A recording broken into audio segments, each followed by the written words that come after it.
یہ دنیا دعوت دیدار ہے فرزند آدم کو، یہ دنیا دعوت دیدار ہے فرزند آدم کو، کہ ہر مستور کو بخشا گیا ہے ذوق عریانی۔ بسم اللہ الرحمن الرحیم۔ بفضل الہی آج شرف شمس کے دوران کثیر تعداد میں اسم ذات، اسم باری تعالیٰ کے نقوش برائے کشائش رزق، تذکیر خلائق و علو مرتبت لکھنے کا موقع ملا۔ میں تمام دوست مفتی صاحب اور خصوصاً قاری ریاض احمد صاحب، قاری علی رضا صاحب اور بابا ملک عثمان غنی صاحب اور ان تمام حضرات کا شکر گزار ہوں جنہوں نے اس کار خیر میں میری قولی فعلی عملی معاونت فرمائی، جس کی بدولت ہم اس عظیم روحانی استمداد سے فائدہ حاصل کرنے جا رہے ہیں۔ اور جو حضرات بھی اس بابرکت نقش کو فی سبیل اللہ حاصل کرنا چاہتے ہیں تو وہ سکرین پر دیے گئے نمبر پر رابطہ کر سکتے ہیں۔ جو شخص بے روزگار ہو، مفلسی کی وجہ سے پریشان ہو، قرض نے تنگ کر رکھا ہو، غرض یہ کہ ہر کام میں رکاوٹ محسوس کرتا ہو، تو یہ کلام اس کی زندگی بدل دے گی انشاءاللہ تعالی۔ کارساز مطلق حقیقت میں خدا ہی ہے، لیکن جب کوئی شخص عمل کرتا ہے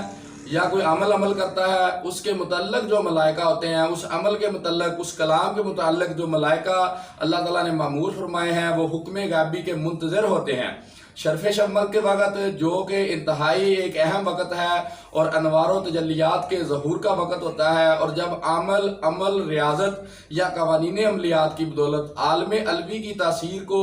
عالم سفلی میں کسی نقش، کسی لوح پر اتار لیتے ہیں، تو جو بھی اس نقش کو اپنے پاس رکھتا ہے تو اس پر ظہور صنعت قدرت خدا کا ہو جاتا ہے، اور وہ ساکنان موجودات میں عام لوگوں کی نسبت بلند مرتبہ ہو جاتا ہے، اور ساکنان موجودات میں جو اس کے کام رکاوٹ ہوئی ہوتی ہے، اس کے لیے اسباب مہیا ہو جاتے ہیں تو رکاوٹ ختم ہو جاتی ہے۔ اگر مفلسی نے گھیرا ہو تو اس کلام پاک کی برکت سے وہ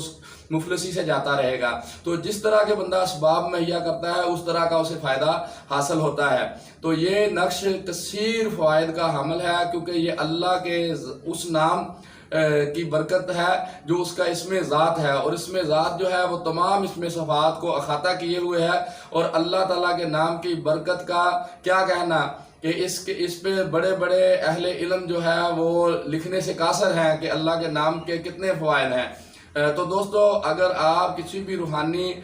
مسئلے کا شکار ہیں تو کنسلٹیشن کے لیے سکرین پر دیے گئے نمبر پر رابطہ کر سکتے ہیں۔